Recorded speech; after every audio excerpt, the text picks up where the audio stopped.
Ahmad Azkak Al-Taufik dari SD Negeri Taman Kalijaga Permai dengan judul cerita Nyimas Gandasari dan Syekh Makhluk Sakti. Tepuk tangan boleh Bapak Ibu. Assalamualaikum warahmatullahi wabarakatuh. Waalaikumsalam warahmatullahi wabarakatuh. Halo teman-teman. Halo. Hari ini saya ingin menceritakan sebuah kisah. Kira-kira kisahnya apa ya teman-teman? Ada yang mau tahu nggak nih? Baiklah. Kota Jepang, kumpulannya para wali, kang wispada, semeret di Gunung Jati.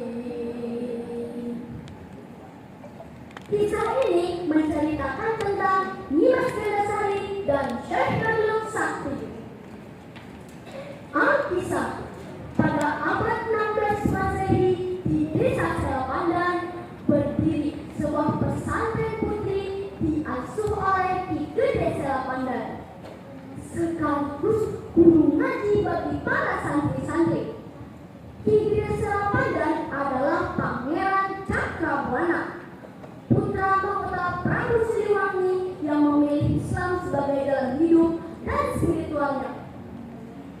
Di pesantren Selapandan itu, ia dibantu oleh keponakannya, putra dari adiknya, yang menjadi salah satu anggota Dewan Wali Songo di Tanah Jawa, yaitu Syarif Hidayatullah atau Sunan Gunung Jati.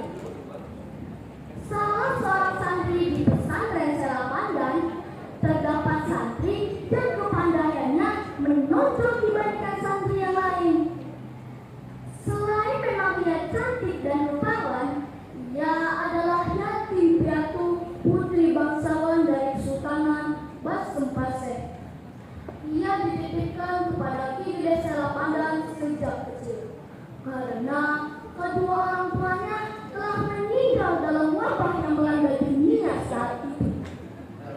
Ia adalah Nyimas Mutmainah atau Nyimas Gandasari. Teman-teman, ada yang tahu nggak nih arti nama Gandasari itu apa? Nama Gandasari menyiratkan bahwa ia adalah perempuan beraroma bunga, pandai, cantik, dan elok bakti.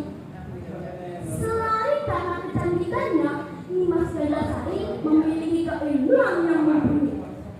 Putri Sinatria, perempuan tangguh dari pesantren Selapandan yang menjadi buah bibit di mana-mana.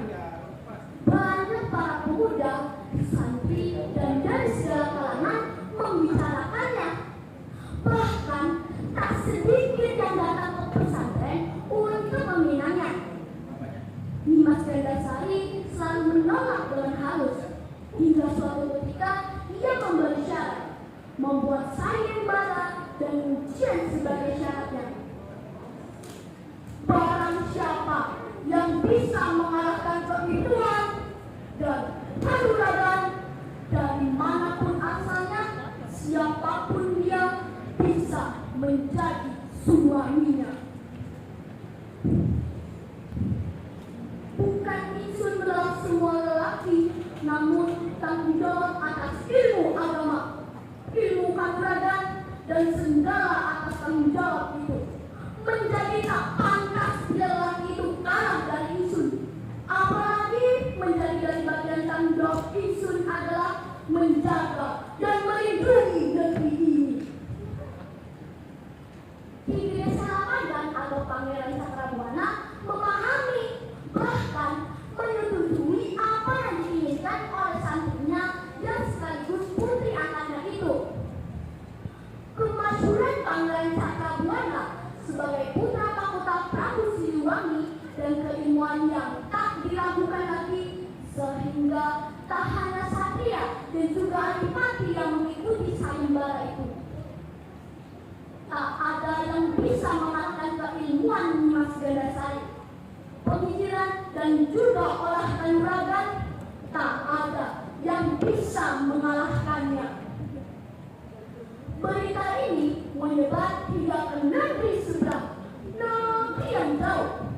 Hingga suatu hari datang seorang pemuda, namun alim dan terjenas dari negeri Syam.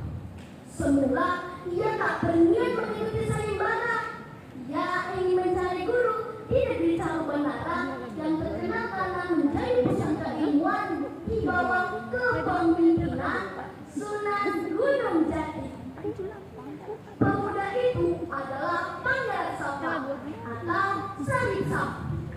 Karena kealiman dan pengetahuan yang ada dalam kepalanya, ia dijuluki sebagai Syekh Madulung Sakti, yang juga gambaran atas rambutnya yang panjang tak bisa dipotong kecuali orang yang memiliki ilmu lebih tinggi darinya. Ia mendengar di negeri Salubanara ada seorang wali yang layak menjadi raja Salubanara, berilmu tinggi sehingga ia ingin berguru dan menimba ilmu di negeri tersebut. Saat Dimas Gadasari mengadakan sayembara, Sarip Sam turut serta.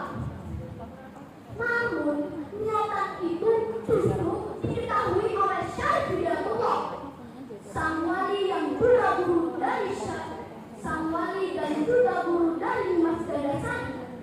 Diam-diam Syekh Hidayatullah mengikutinya. Tanpa sepengetahuan Pangeran Saka, Syekh Hidayatullah memotong rambutnya. Setelah Pangeran Saka lulus berbagai ujian keilmuan, tibalah saatnya beradu kanuragan dan pertempuran melawan Dimas Gadasari. Tentunya harus berhadapan langsung.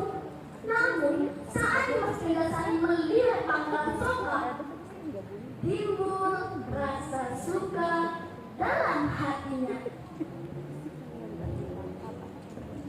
Pemuda ini berbeda dengan yang lainnya. Selain pandai dan lulus berbagai ujian keilmuan, ia juga rupawan. Apakah lantas aku menyerah saja? Rupanya terbesit dalam hatinya, sehingga niatan itu menjadi tidak tulus. Namun kemudian Dimas Gadasari menyadari niat dalam hatinya menjadi tidak tulus karena ada nafsu yang memengaruhinya, sehingga untuk menjaga keikhlasannya yang meminta tolong kepada Syekh Hidayatullah untuk memberhentikan sayembara itu. Praduga Gusti Sinuhun Jati, ternyata kaulah telah salah. Semua hal ini telah ternodai oleh kesombongan dan nafsu kaulah. Sudilah kiranya Gusti memutuskannya. Kemudian Syekh Hidayatullah berkata, anakku Sarip Sam dan juga Dimas Gadasari dan para hadirin semua, mohon maaf, sayembara ini ingsun hentikan. Kita hargai keinginan Dimas Gadasari dan juga Sarip Sam. Selain itu, urusan jodoh bukan sayembara. Ingsun harap kita semua mengerti, kalaupun ada jodoh, pasti nanti akan tertunaikan. Akhirnya, setelah Sarip Sam menerima keputusan itu, Sarip Sam diterima menjadi murid Syekh Hidayatullah dan ditugaskan untuk menjaga daerah Karangkendang. Diangkat anak oleh Ki Kainan Karangkendang. Di kemudian hari, Sarip Sam dijuluki sebagai Pangeran Karangkendang. Demikian kisah dari saya. Wassalamualaikum warahmatullahi wabarakatuh. Waalaikumsalam warahmatullahi wabarakatuh.